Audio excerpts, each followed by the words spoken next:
여러분 안녕하십니까? 앞으로 2년 동안 민주당을 이끌 새로운 당대표에 대권 주자였던 이재명 후보가 선출됐습니다. 77.77%라는 역대 최고의 득표율을 기록하며 압도적인 지지를 받았는데요. 함께 민주당을 이끌 최고위원 5명 중에 4명도 친 이재명계 의원들로 채워졌습니다. 먼저 김재경 기자가 선거 결과 전해드립니다. 더불어민주당 당대표는 기호 1번 이재명 후보가 당선되었음을 선포합니다. 이재명 77.77%, 박용진 22.23%. 개표 결과는 예상대로 이재명 후보의 압승이었습니다. 권리당원과 여론조사는 물론 의원들 입김이 강한 대의원 투표에서도 70%가 넘는 지지율로 민주당 역대 최고 득표율을 기록했습니다. 이 대표는 수락연설에서 사직생의 각오로 재집권을 위한 토대를 구축하겠다고 말했습니다. 재집권을 위한 토대 구축이라는 이 막중한 임무에 실패하면 저 이재명의 시대적 소명도 끝난다는 사직생의 정신으로 임하겠습니다. 또 국민의 삶이 반발짝이라도 전진할 수 있다면 정부 여당에 적극 협력하겠다면서 영수회담을 요청해서 머리를 맞대고 해법을 찾겠다고 밝혔습니다. 최고위원회는 정청래 의원이 1위를 기록했고 고민정, 박찬대, 서영교, 장경태 의원이 당선됐습니다. 5명 가운데 4명이 친 이재명계 의원으로 채워지면서 사실상 이재명의 민주당으로 체제 전환이 이뤄진 겁니다. 선거 패배 극복을 위해 강력한 리더십을 강조한 이재명 대표의 표심이 모아졌지만 대장동 개발 특혜 의혹 등 이 대표를 겨냥한 각종 수사는 앞으로도 당내외 상황의 변수로 예상됩니다. 또 전당대회 과정에서 불거진 계파 갈등을 얼마나 잘 수습하고 중도층 민심을 확보할지도 숙제로 남았습니다. 이재명 신임 당대표는 내일 첫 일정으로 양산 평산마을을 찾아 문재인 전 대통령을 예방하겠다고 밝혔습니다. 당대표를 거쳐 다음 대선에서 승리하는 문재인의 길을 걸을 수 있을지 시험대 위에 서게 됐습니다. MBC 뉴스 김재경입니다. 다음은 국민의힘 상황 알아보겠습니다. 국민의힘이 어제 마라톤 의원총회 끝에 결국 권성동 원내대표의 주도로 새로운 비대위를 꾸리기로 결정했습니다.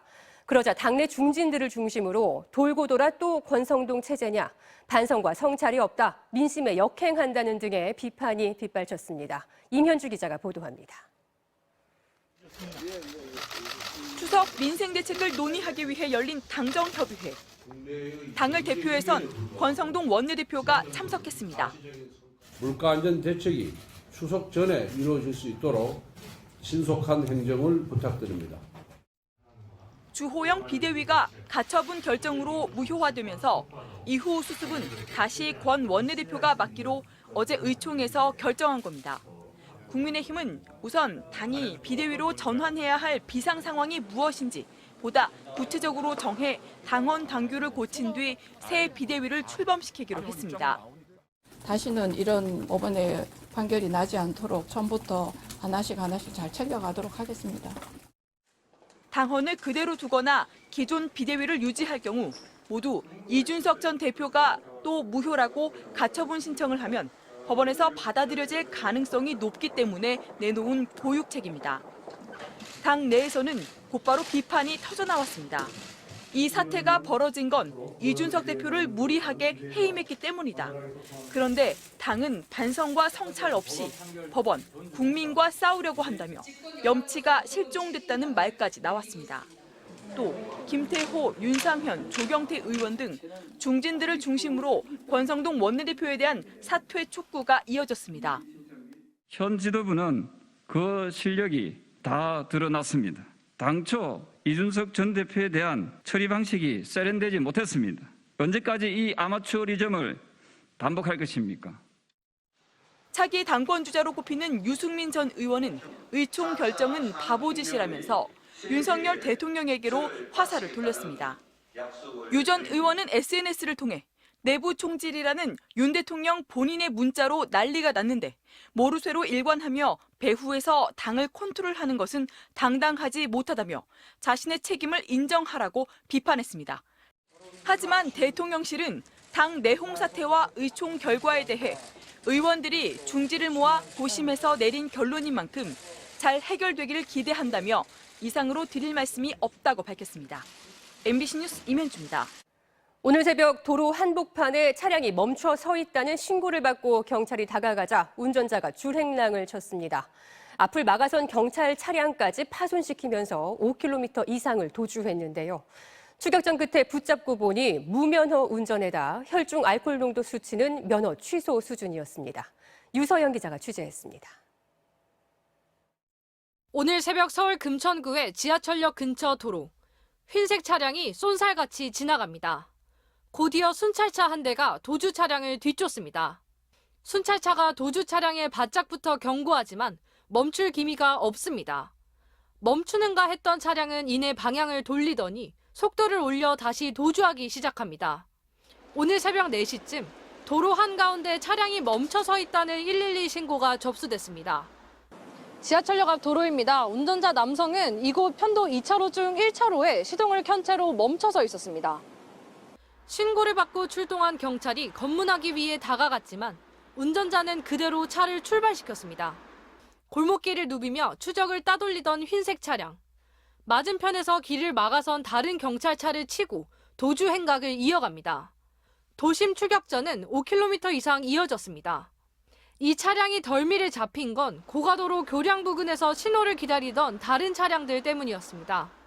경찰은 차량 유리창을 깬 뒤 차 안에서 버티던 운전자를 현장에서 체포했습니다. 경찰 조사 결과 운전자는 전날 밤 3시간 이상 주점에서 술을 마신 뒤 차를 몰다 도로에서 잠든 것으로 알려졌습니다. 검거 당시 남성의 혈중 알코올 농도 수치는 면허 취소 수준을 웃도는 0.124%. 더구나 무면허 상태였습니다. 경찰은 이 남성에 대해 무면허 음주운전과 특수공무집행 방해 혐의로 구속영장을 신청할 방침입니다. MBC 뉴스 유서영입니다. 코로나로 인해 벼랑 끝으로 몰린 자영업자들을 위해 정부가 장기 연체로 고통받는 자영업자의 부채를 감면해주는 새 출발 기금을 10월부터 시작하기로 했습니다. 다만 엄격하게 심사해서 고의 연체 등의 도덕적 해이는 철저히 가려내겠다고 밝혔습니다. 홍신영 기자입니다. 현재 집계된 자영업자 대출은 997조 원. 코로나가 확산되기 전보다 44% 늘었습니다. 이 기간 동안 제2금융권을 처음 이용한 자영업자는 47만 명에 달했고 금융기관 3곳 이상에서 돈을 빌린 사람은 33만 명으로 4배 넘게 늘어났습니다. 코로나에 가게를 유지하느라 빚을 지고 그 빚을 갚기 위해 더 비싼 빚을 지며 부실 위험이 높은 쪽으로 밀려난 겁니다. 금리가 이제 오르면서 점점 그 전에 받았던 거를 계속 갚아나가기가 되게 힘든 거예요. 장기 연체로 등록이 돼서 금리가 13%입니다. 현재 대출이자가 사채까지 포함해서 한 3,400 정도. 오늘 정부가 자영업자 부채 감면 정책으로 새 출발 기금의 추진 방안을 발표했습니다. 3개월 이상 연체가 발생한 대출자에 한해 자산을 넘긴 빚을 최대 80%까지 탕감해주고 남은 빚은 조금씩 꾸준히 갚아나가도록 상환 방식을 바꿔주는 겁니다. 폐업자와 6개월 이상 휴업자 등 부실이 우려되는 대출자는 원금 감면은 안 되고 금리와 상환 방식 조정만 가능합니다. 고의 연체 등 도덕적 해이로 인한 사례는 엄격한 심사로 철저히 막겠다고 밝혔습니다. 고의로 이렇게 연체를 하거나 재산을 숨긴 경우에는 저희가 거절을 하거나 그 이후에 그런 사실이 적발되면 무효 처리하도록 그렇게 하겠습니다. 하지만 채무 조정이 거절될 수 있는 요건들은 구체적으로 나오지 않아 직접 접수를 해야 확실한 조정 여부를 알 수 있습니다. 기금은 10월부터 신청 접수가 시작되며 다음 달 중 콜센터가 운영될 예정입니다. MBC 뉴스 홍신영입니다. 다음 소식입니다. 올 상반기 경찰이 100일 동안 조직폭력범죄 특별 단속을 벌였는데요. 검거된 조직폭력배 10명 중 7명은 30대 이하 청년들인 것으로 나타났습니다. 고재민 기자가 취재했습니다. 대전 서구 유흥가의 상가 건물 지하. 도박용 테이블에는 각종 칩들과 카드가 놓여 있습니다. 단속에 대비해 건물 밖 상황을 보여주는 CCTV 화면도 여러 개 띄워놨습니다. 업소 한 켠에는 일주일에 6일간 오면 개근상을 주겠다고 써있는가 하면 억대의 상금이 걸린 게임 참가권을 판매한다는 입간판도 놓여 있습니다. 경찰에 적발된 곳은 포커의 일종인 홀덤 게임을 하는 불법 도박장.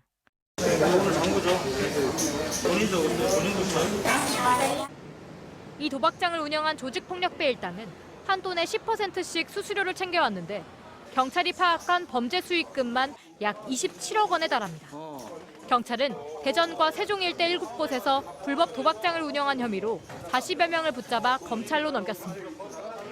부산의 한 오피스텔 건물 복도에서 망치와 쇠지렛대를 든 소방대원들이 출입문 잠금 장치를 부숩니다. 부산 지역 조직폭력배들이 자금을 마련하기 위해 성매매업소로 운영하던 곳 중 하나였습니다.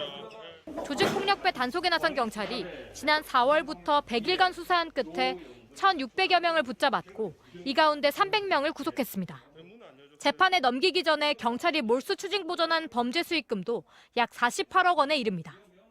도박 사이트 운영이나 전화 사기를 조직적으로 벌이는 이른바 기업형 범죄로 검거된 피의자들은 570여 명. 2년 전보다 10%포인트 늘었습니다. 전통적인 그런 폭력이나 갈치 범죄는 감소하고 있는 대신에 조직의 자금 마련을 위한 그런 불법적인 사업 운영에 해당하는 기업형 진흥용 범죄가 늘어나고 있다고. 검거된 피의자 가운데 약 70%가 30대 이하 청년층이었고 대다수는 전과가 있었는데 전과 9범을 넘긴 이들도 절반을 훌쩍 넘겼습니다. MBC 뉴스 고재민입니다.